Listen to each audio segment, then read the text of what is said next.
আবার ইমামে হোসেন যেন খিমার দরজাকে ধরে দাঁড়িয়ে আছে, এই কারবালার দিকে তাকিয়ে আছে বাবা, যেখানে আলী আসগারের লাশ পড়ে আছে, আলী আকবরের লাশ খানা পড়ে আছে।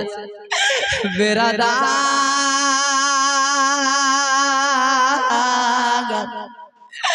আবার ইমামে হোসেনের যেন মুহররম মাসের 9 তারিখে আসরের আগে পর্যন্ত তিনার মাথার সমস্ত চুলগুলো যেন কালো কসকসে ছিল।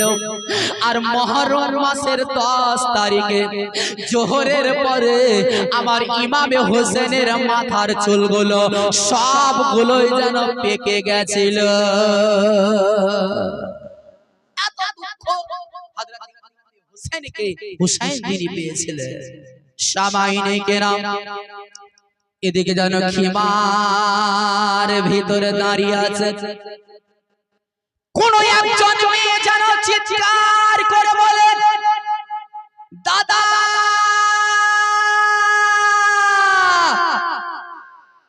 দাদা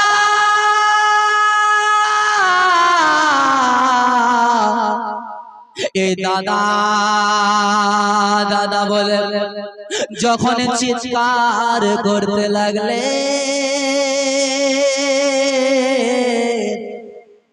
আবার ইমামে হোসেন যেন পেছন দিকে তাকিয়ে দেখছেন বাবা, একজন মেয়ে যেন একটা 6 মাসের সন্তানকে কোলে করে নিয়ে, যে সন্তানটা যেন বলার শক্তি নাই, যে সন্তানটা মায়ের কোলে একেবারে ছটফট ছটফট করে। বেরাদার ইমামে হোসেন রাদিয়াল্লাহু তাআলা আনহু নিজের চেহারা খানাকে মুড়ে দেখলেন যে এটা অন্য কোন সন্তান নয়, এটা হচ্ছে আমার ছোট সন্তান, যার নাম হচ্ছে আলী আসগার। হযরতে যায়েনব যেন এই আলী আসগারকে কোলে করে নিয়ে দাদার কাছে গিয়ে বলছেন, দাদা ও গো আমার প্রাণের দাদা, দাদা গো ওই মদিনা থেকে আমি আপনার সাথে সাথে মক্কাতে এলাম, মক্কা থেকে কুফাতে এলাম। ও গো দাদা আপনার কাছে জীবনে আমি কোনোদিন টাকা চাইনি, কোনোদিন পয়সা চাইনি, আপনার কাছে কোনোদিন অন্য কিছু চাইনি। ও গো আমার দাদা আজকে আপনার কাছে একটা জিনিস চাইতে এসেছি, যদি আপনি আমাকে এই জিনিসটা দিয়ে দেন তাহলে আজকে আমার মনটা খুশি হয়ে যাবে, আমার জীবনটা খুশি হয়ে যাবে। হযরত ইমামে হোসেন বললেন, মন চাই না। আজকে ইমামে হোসেন এই কারবালার ধরতিতে আজকে অসহায় হয়ে পড়ে রয়েছে। বোন রে ওগো আমার প্রাণের বোন, ওগো সাহেনা আমার মা জননী মা ফাতেমা তো জোহরা রাদিয়াল্লাহু তাআলা আনহা যখন তিনি ইন্তেকাল করবেন ওই সময়তে হযরতে যায়েনবকে যেন ডেকেছিলেন। হযরতে আলী কাররামুল্লাহু ওয়াজহুল কারীম তিনি আল্লাহর কাছে দোয়া করেছিলেন, আল্লাহ ওগো আমার আল্লাহ তোমার কাছে আজকে আমি দোয়া করে, আল্লাহ গো আমার সন্তানের মধ্যে তুমি এমনই একটা তুমি বেটা দিও যার চেহারাটা একেবারে হুবহু যেন নবী মুস্তাফার মতো দেখতে হয়। আমার একজন মেয়ে তুমি এমনই একটা দিও যার চেহারাটা যেন হুবহু একেবারে ফাতেমার মতো হয়। আমার আল্লাহ হযরতে আলীর যেন দোয়াকে কবুল করেছিলেন। হযরতে আলী আরিয়া মুর্তজা রাদিয়াল্লাহু তাআলা আনহুকে এমনই একটা বেটা দিয়েছিলেন যার নাম হচ্ছে আলী আকবর, যার বয়স ছিল 18 বছর, যার মায়ের নাম হচ্ছে আপনার হযরতে আলী আকবর রাদিয়াল্লাহু তাআলা আনহু একেবারে তিনি নবী মুস্তাফার মতো দেখতে ছিলেন। বেরাদার অনেক মানুষ হয়তো ধোঁকা খেয়ে যেত, অনেক যেন মানুষ ধোঁকা খেয়ে যেত। এই হযরতে আলীর দোয়াতে আলী আকবার যেন হুবহু যেন নবীর মতো তার চেহারা ছিল। হযরতে ফাতিমা জোহরার পেট থেকে একেবারে হুবহু ফাতিমার মতো দেখতে আল্লাহ যেন একটা মেয়ে দিয়েছিল, যার নাম হচ্ছে জাইনাব। আরে জাইনাবকে যেন ফাতেমায়ে সানিয়া বলা হতো। হযরতে জাইনাব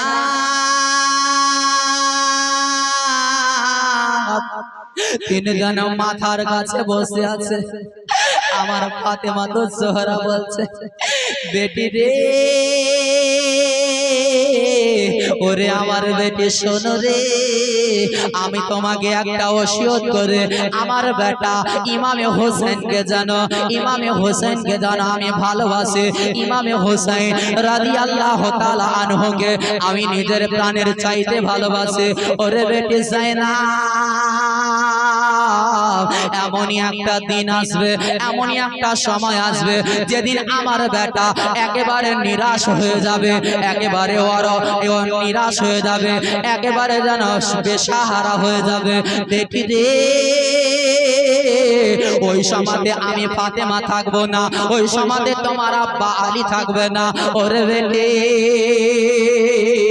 আমার বেটাকে সেই দিন সান্ত্বনা দেওয়ার জন্য সেই দিন তোমাকে আমি একটা ওসিয়ত করছি। সেই দিন ইমামে হোসেনকে তুমি আমার তরফ থেকে মায়ের ভালোবাসাটা দেবে এবং বোনের ভালোবাসাটা দেবে। ইমামে হোসেন দাঁড়িয়ে আছে। হযরতে জাইনাব বললেন, দাদা এই ছেলেটাকে আপনি কোলে করে আর আপনি ওই কারবালাতে চলে যান এজদের কাছে, আপনি তাদেরকে রিকোয়েস্ট করেন, দাদা গো আজকে যদি এজদেরা এক ফোঁটা পানি আলী আসগরের মুখের মধ্যে ফেলে দেয় তাহলে আলী আসগরের প্রাণটা বেঁচে যাবে। আলী আসগর যেন খুশিতে আত্মহারা হয়ে উঠবে, আলী আসগরের প্রাণটা বেঁচে যাবে। আলী আসগর খেলবে, আলী আসগর খিমাতে আসবে, মায়ের মনটা ভরে উঠবে, মায়ের মনটা খুশি হয়ে যাবে। ওগো দাদা,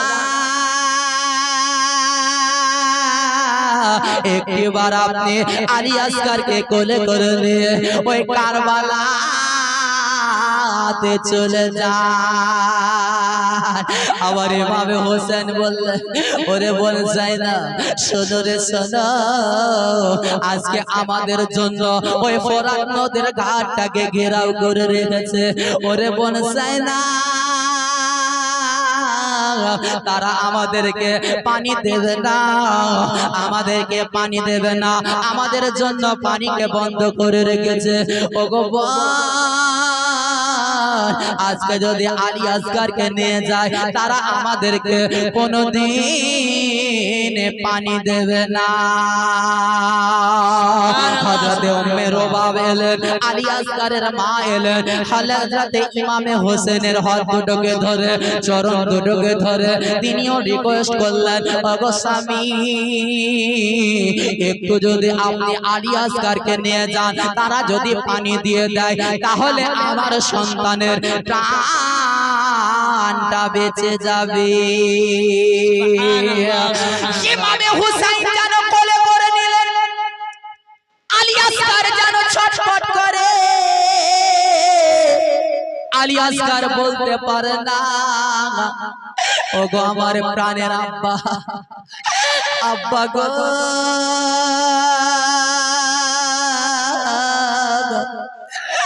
আমার যে পানির জ্বালাতে আমার প্রাণটা বেরিয়ে যাচ্ছে। আবার ইমামে হোসেনকে যেন কখনো আলী আসগর নিজের জিভাটাকে বাহির করে দেখাচ্ছে, আব্বা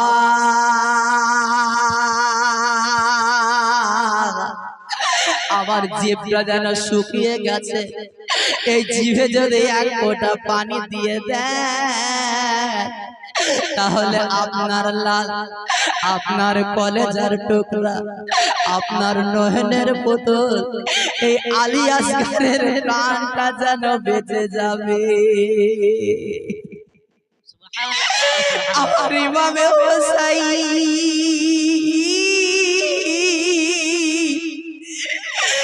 এই সন্তানটাকে কোলে করে নিয়ে আসেন বাবা। একজন জন্মদাতা পিতা একজন আব্বা কেমন করে ধৈর্য ধারণ করতে পারে? আল্লাহ গো,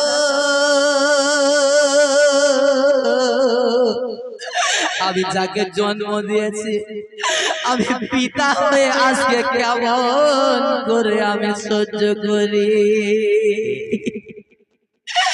আমার ইমামে হোসাইন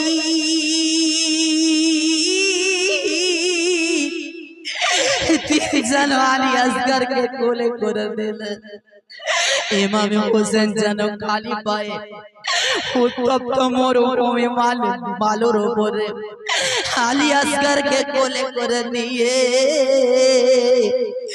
আমার ইমামে হোসেন যেন কখনো যেন আলী আসগর যেন পা দুটোকে ইমামে হোসেনের কোলে যেন একেবারে মারামারি করে, একেবারে ইমামে হোসেনের হাত মোবারকে যেন লাগে। বেরাদার,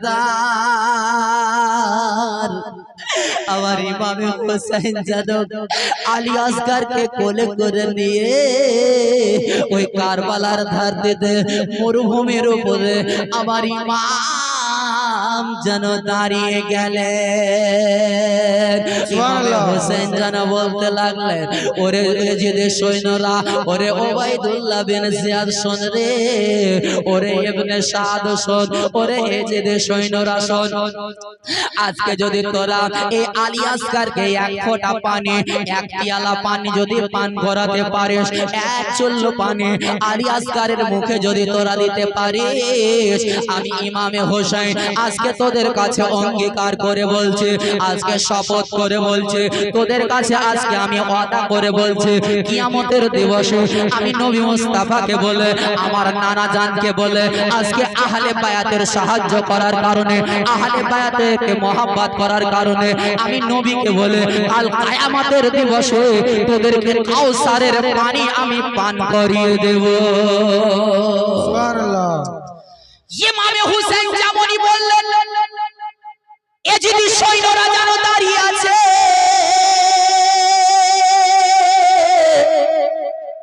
তারা যেন একেবারে চুপচাপ ভাবে দাঁড়িয়ে আছে, তারা যেন কোনো কথা বলে না। যেমন আজকে আপনারা চুপচাপ বসে আছেন, কোনো কথা বলেন না। একটু জোরে বলেন সুবহানাল্লাহ, আর একটু মোহাব্বতে বলেন সুবহানাল্লাহ। আমার নবী আমার হযরতে আলী, হযরতে ইমামে হোসেন রাদিয়াল্লাহু তাআলা আনহু বললেন, ওরে এজিদ শোন রে আজকে যদি তোরা মনে করিস এই পানিটা যদি দিস, তাহলে আমি হয়তো পানিটা পান করে নেব।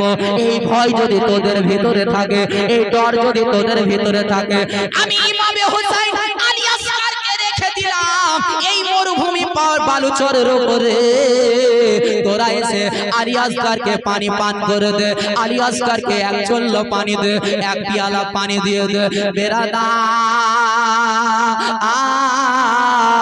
আজকে যদি আপনি একটা 6 মাসের সন্তানকে যদি উত্তপ্ত রোদের উপরে আপনি যদি রেখে দেন বাবা, আজ যদি বাপ যদি আগে নাই দাঁড়িয়ে থাকে, বাপ দাঁড়িয়ে থাকতে পারবে না।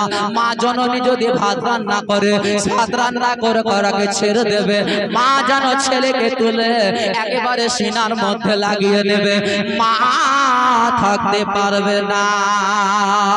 আলী আসগর যেন একেবারে উত্তপ্ত বালুচরের উপরে ছটপট ছটপট করে, পিঠে যেন এত বড় বড় ফোঁসা চলে এলো। তারা যেন কোনো মতে ওই আলী আসগরকে এক ফোঁটা পানি দিল না। অবশেষে ইমামে হোসেন আলী আসগরকে কোলে করে নিলেন, আর এইভাবে যেন দাঁড়িয়ে আছে। এদিকে জানো ওবাইদুল্লাহ বিন জিয়াদ বলল, ওরে শোন রে ওই ইমামে হোসেন যে সন্তানটা নিয়ে এসেছে, ইমামে হোসেনের হারা ভরা বাগানের একটা ফুল, এই সন্তানটা যে আজকে পানি পান করার জন্য এনেছে, ওরে এজিদের সৈন্যরা শোন রে, ইমামে হোসেন যেন এই সন্তানটাকে জিন্দা খিমাতে যেন না নিয়ে যেতে পারে। একটু জোরে হবে না সুবহানাল্লাহ? আপনাদেরকে ভালো লাগে না? শেষ করে দেব, হ্যাঁ শেষ করে দেব নাকি?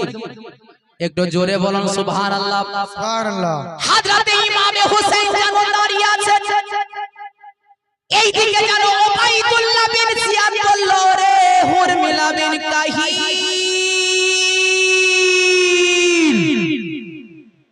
তোর ওই ধনুকের উপরে তীরটা চাপিয়ে দে, তোর ধনুকের উপরে কামানটাকে চাপিয়ে দে। আমার আলী আসগারের জন্য যে তীর খানাকে চাপানো হয়েছিল বাবা, আলী আসগারের কাঁধটা ছিল ছোট কিন্তু তীরটা ছিল বড়। বেরাদার, এই তীরটাকে জানা 6 থেকে 7 দিন পর্যন্ত একেবারে জহরের মধ্যে তাকে ডুবানো রাখা হয়েছিল। এই তীরের আড়ালে তীরটা একেবারে বিষ মাখানো ছিল। এই তীর যেমনই ভিতরে ঢুকবে সঙ্গে সঙ্গে যেন আপনার ছেলেটা ইন্তেকাল করে যায়। সামাইনে কেরাম, বাপজিরা,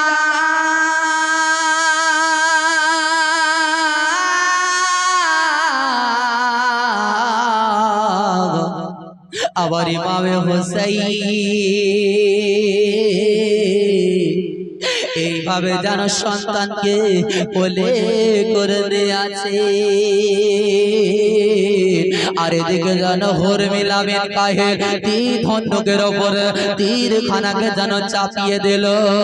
আর এই হুরমিলা বিন কাহিল এত বড় পালোয়ান ছিল, তীর নিশানাবাজ ছিল, যেখানে তীর মারবো বলতো সেখানে যেন তীরটা লেগে যেত।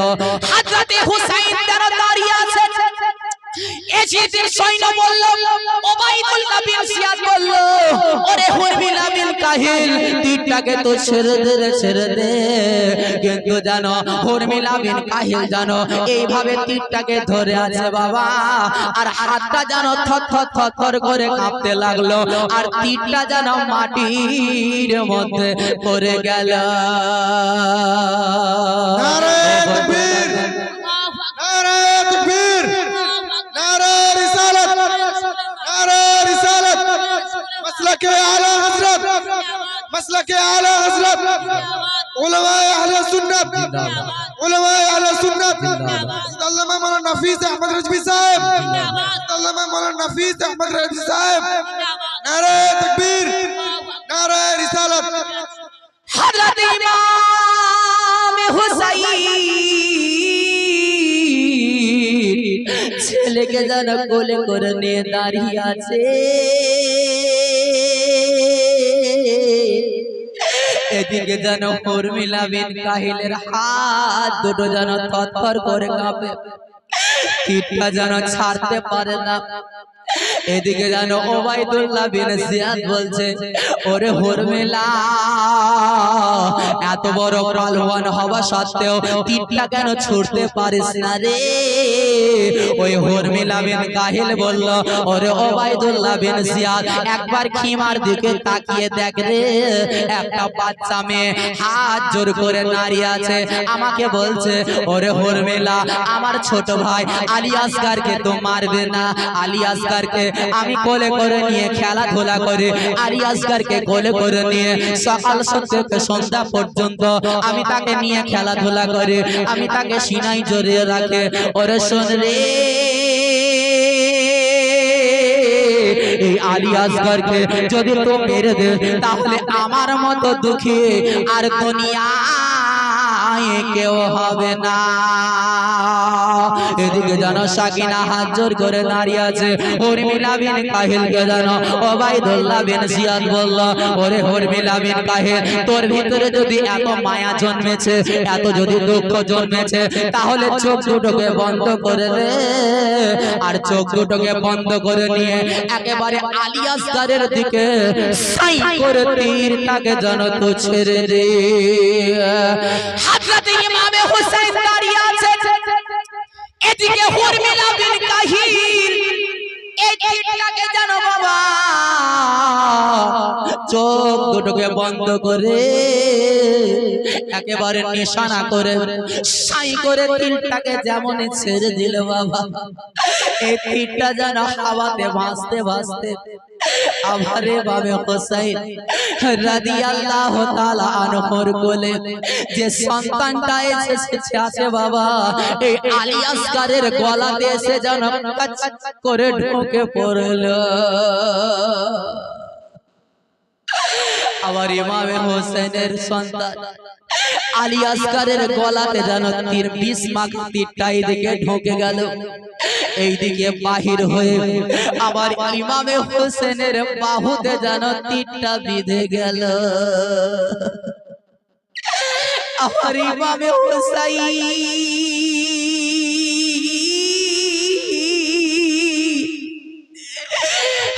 আলী আসগারের ছেলেটাকে কোলে করে নিয়ে দাঁড়িয়ে আছে। আর হযরত ইমামে হোসাইন আলী আসগারকে যেন মরুভূমি কারবালাতে নামিয়ে দিলেন। আবার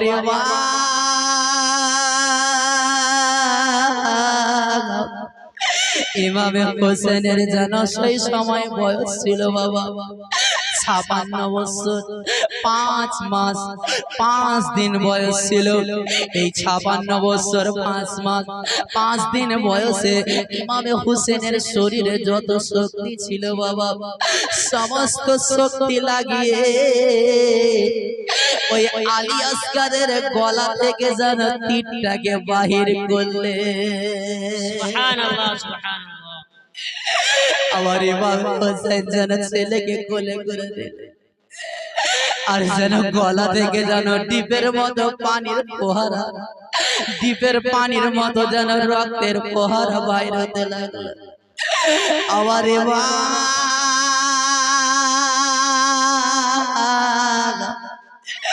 এই রক্তগুলো যেন হাতে করে দিয়ে আকাশের দিকে যেন